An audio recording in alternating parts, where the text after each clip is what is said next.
Great morning, holy brothers! Thank you so much for joining us on the pathway to peace inside the Garden of Peace. If you're following along, we're on page 282, and today's lesson is called Wanting Womanhood.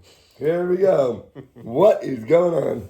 That's what we're going to ask in this generation. Everything is crazy, so upside down, inverted inside out. Not so. Here we go. 2. Woman in the home. A man's role is to give. Thank you very much. Make me proud. And a woman's role is to receive, to take, to be able to engulf what the man is putting out. A vessel for you to receive. Yes. Not only does it work that way spiritually, emotionally, but physically as well. We always talk about the man is the one to give in the relationship when they're together, to make a baby, and the woman receives that and then forms the embryo, and that's how a baby's created. The egg takes in and receives, and that's how life is created. And the man gives that way as well. But it works all over in every aspect of the relationship. Attempts to reverse that order leads to harmony. I'm kidding. Disaster! It's terrible. Absolutely not goodness. A husband's role is to give to his wife and be that pillar of strength for her, to be that firm foundation that she can lay on. A wife needs to feel secure in both her husband's love for her and in his ability to take care of her. That's your role as a man. So if the wife wants to give something to the husband out of her own volition, and that makes her happy, technically you're giving her that happiness.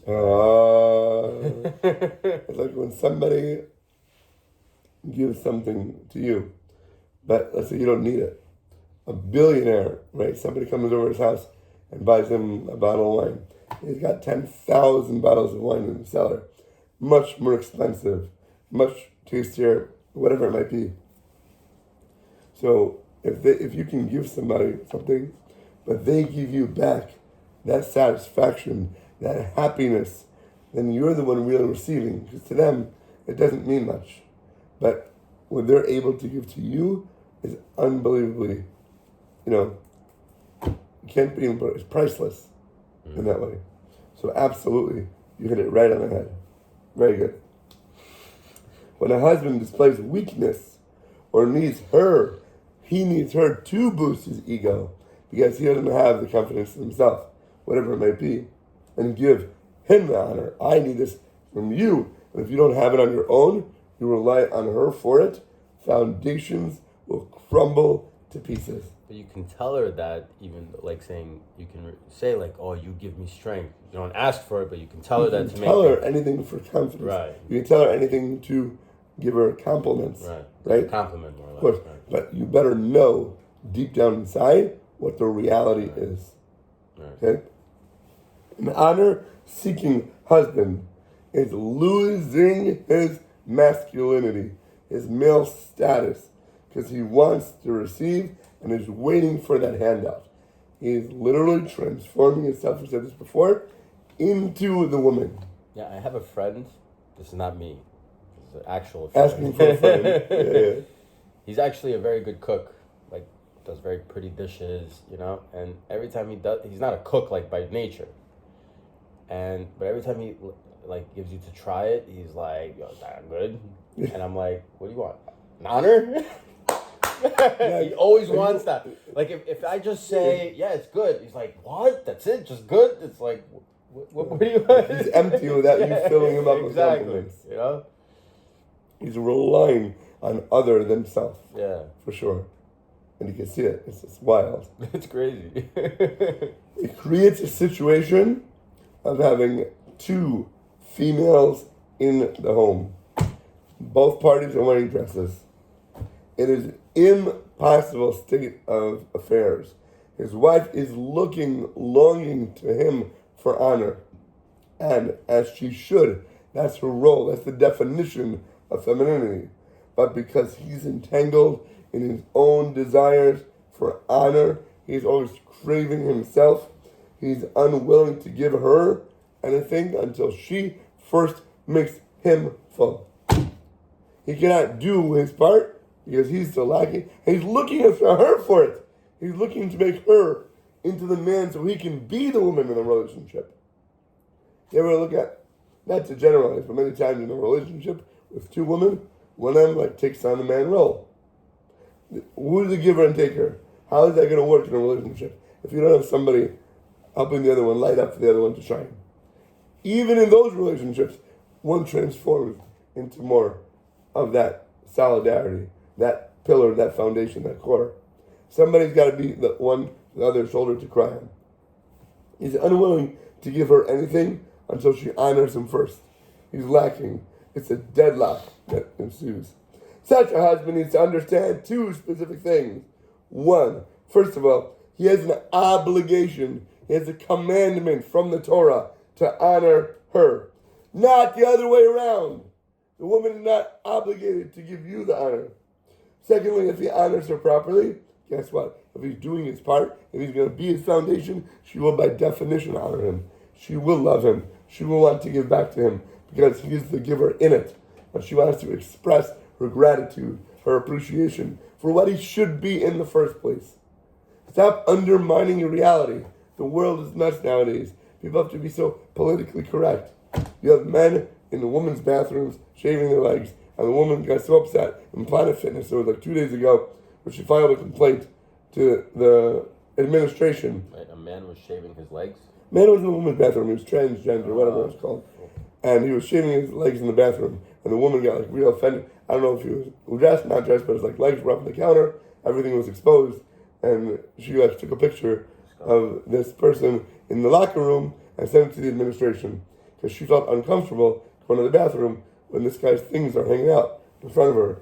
So they said that, I'm sorry, we have respect for people, whatever they want to be, and if this is how this person identifies, you have to be okay with it, right?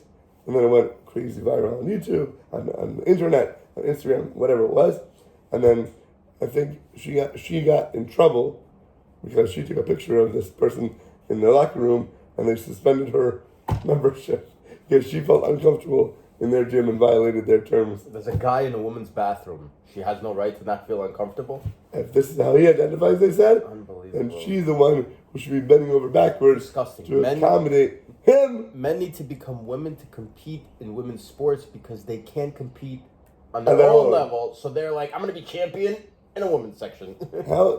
Take your political views out of it for a minute. It's a little crazy. It's a little nuts. And it makes people very uncomfortable, but they're forced because of societal values to be pushed into situations where they're very uncomfortable. Nuts. It's a little nuts. Rabbi Shalom Arush of blessed memory writes, there are husbands who claim, surely our rabbis have taught, who's a good wife, one who does her husband's bidding. So if my wife should do whatever I ask her to, if I want her to give to me, because only then she's called a good wife. It says that in the text, no? When such a husband sees that his wife doesn't do what he wants her to do, he'll think that she's at fault, and maybe will coerce her into doing those things. Because such thinking flows from a very distorted and warped view of the world and leads to destruction of homes. This was certainly not the rabbi's intentions at all. If a man says to his wife, do not observe Shabbos, right? He's mad at God, he wants to go to a game, whatever his priorities are more important to him than what's in the Bible. Let's say he says to his wife, don't keep Shabbos today. I want to go to the beach. I want to go see a movie. I want to hang out with my friends. Let's go to the bar. The husband's telling the wife, right? So she has to listen to him, right? Absolutely not. 100% incorrect.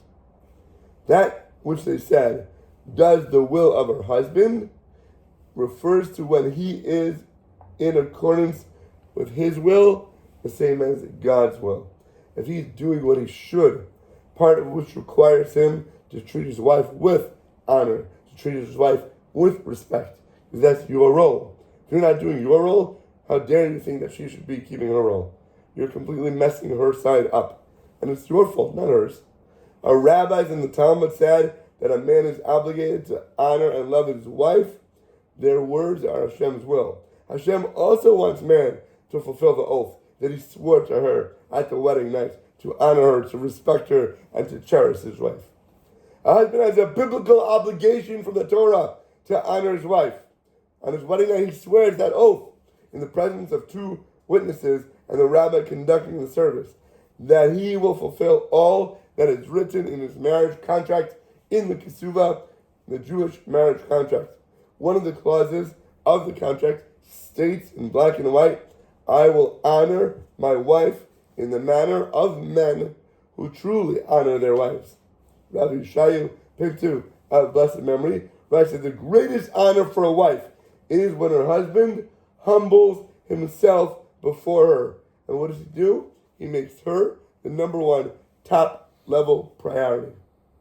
This is the greatest sign that he cherishes her, that he really values her. When he's willing to put his needs and his ego down in order to do what she wants, how much more love can you show and give to her than when you want something versus when she wants something? If you're buying one tub of ice cream, you like mint, she likes vanilla, and you buy it for her because it makes her so much happier. You're putting yourself down to be able to give her love, to show that affection in a real life situation. How many times can you apply that to your own life? When your wife wants something, you want something else, but you jump with enthusiasm to do what she loves. It's amazing. You're able to express that to her. She's going to feel it. Of course she's going to want to reciprocate if that's what she's getting all the time. She's going to love it and love you unbelievably. When a husband fulfills his obligation to honor his wife, she will absolutely honor him in return. We see this when treating her with love and honor and respect. She'll feel like an obligation. She'll feel like she has to and be motivated to pay back in kindness. When you overflow somebody with goodness and love, what are you going to tell me? That they're acting like a witch towards you. There's got to be something you're doing wrong that's lacking in your giving, and that she's transformed into that type of person. The Vilna Gaon explains the difference between a king and a ruler as follows. A king is chosen by the people who want him to rule over them. Whoa! Great morning, brother! A ruler is somebody who conquers another province and rules it without consulting the populace. A groom is comparable to a, guess which one? Right. A king, not a ruler, right?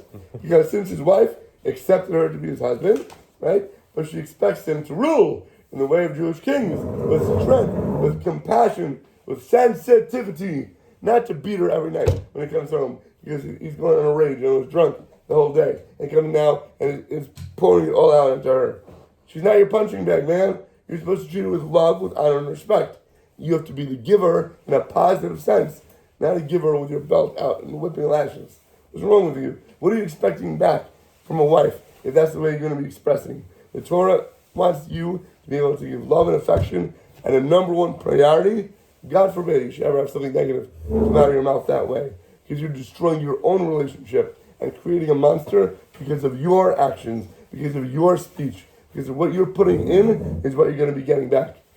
Love, positivity, kindness, enthusiasm in all the best ways to ensure that you have an amazing, awesome, audaciously, super, fantastically phenomenal relationship. And with that, have an awesome, audaciously amazing rest of your day.